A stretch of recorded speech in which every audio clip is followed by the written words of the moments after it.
नमस्कार दोस्तों, स्वागत है आपका मेरे चैनल गुरु अमृत कहानियाँ पर। आज हम आपके लिए विनायक चतुर्थी की व्रत कथा लेकर आए हैं। आज विनायक चतुर्थी का व्रत किया जा रहा है। पंचांग के अनुसार हर माह 2 चतुर्थी का व्रत किया जाता है, एक शुक्ल पक्ष की चतुर्थी तिथि का और दूसरा कृष्ण पक्ष की चतुर्थी तिथि का। कृष्ण पक्ष की चतुर्थी तिथि को संकष्टी चतुर्थी के नाम से जाना जाता है और शुक्ल पक्ष की चतुर्थी को विनायक चतुर्थी के नाम से जाना जाता है। दोनों ही चतुर्थी में भगवान गणेश की पूजा की जाती है। विनायक चतुर्थी व्रत में कथा सुनने और पढ़ने का विशेष महत्व है। अगर आप चतुर्थी का व्रत नहीं कर रहे हैं तो कथा सुनने मात्र से जीवन के सभी कष्ट दूर हो जाते हैं। आइए जानते हैं विनायक चतुर्थी व्रत कथा के बारे में। श्री गणेश चतुर्थी व्रत की पौराणिक कथा के अनुसार एक बार भगवान शिव तथा माता पार्वती नर्मदा नदी के किनारे बैठे थे। वहां माता पार्वती ने भगवान शिव से समय व्यतीत करने के लिए चौपड़ खेलने को कहा।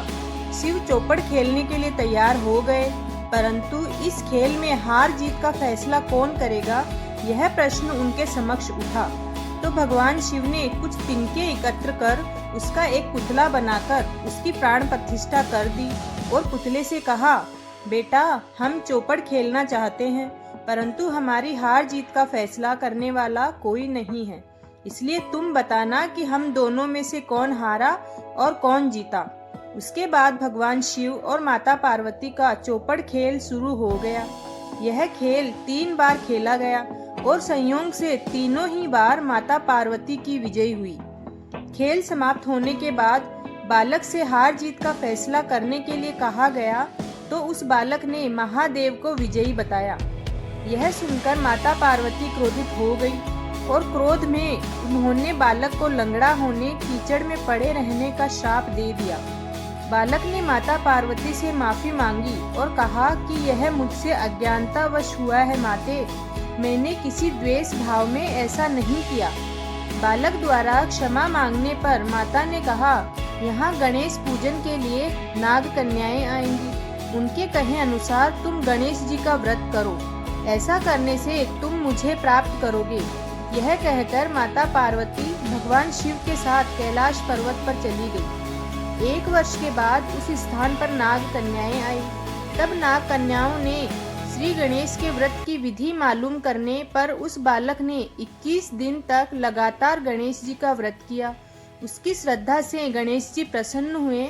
उन्होंने बालक को मनवांछित फल मांगने के लिए कहा। इस पर उस बालक ने कहा, हे गजानन, हे विनायक, मुझ में इतनी शक्ति दीजिए कि मैं अपने पैरों से चलकर अपने माता पिता के साथ कैलाश पर्वत पर पहुंच सकूं और वे यह देखकर प्रसन्न हों। तब बालक को वरदान देकर श्री गणेश जी अंतर्ध्यान हो गए। उसके बाद वह बालक कैलाश पर्वत पर पहुंच गया और कैलाश पर्वत पर पहुंचने की अपनी कथा उसने भगवान शिव को सुनाई। चौपड़ वाले दिन से ही माता पार्वती शिवजी से विमुख हो गई थी, अतः देवी के रुष्ट होने पर भगवान शिव ने भी बालक के बताए अनुसार 21 दिनों तक श्री गणेश जी का व्रत किया। इस व्रत के प्रभाव से माता पार्वती के मन से भगवान शिव के लिए जो नाराजगी थी वह समाप्त हो गई। यह व्रत विधि भगवान शंकर ने माता पार्वती को बताई। यह सुनकर माता पार्वती के मन में भी अपने पुत्र कार्तिकेय से मिलने की इच्छा जागृत हुई।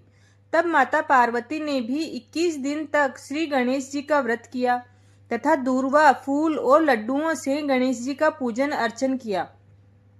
व्रत के 21वें दिन कार्तिकेय स्वयं माता पार्वती जी से आ मिले। इस दिन से श्री गणेश चतुर्थी का यह व्रत समस्त मनोकामनाओं की पूर्ति करने वाला व्रत माना जाता है। इस व्रत को करने से मनुष्य के सारे कष्ट दूर होकर मनुष्य को समस्त सुख सुविधाएं प्राप्त होती है। दोस्तों, अगर आपको ये कथा पसंद आई हो तो चैनल को लाइक, शेयर एंड सब्सक्राइब जरूर करें। धन्यवाद।